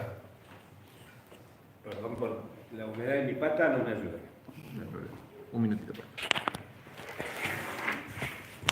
Buenas tardes, compañeros. Mi nombre es Ricardo, soy del peronismo de base.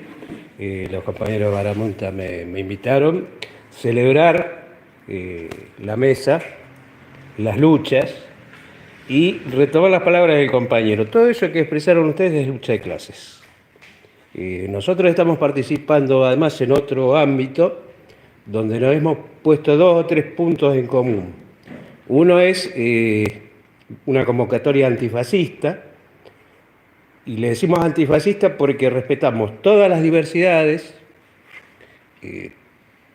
reivindicamos todas las luchas y decimos, como creo que dijo el compañero, que este es un gobierno que busca enterrarnos a los trabajadores, a los resistentes, a los pueblos originarios en la fosa de la historia.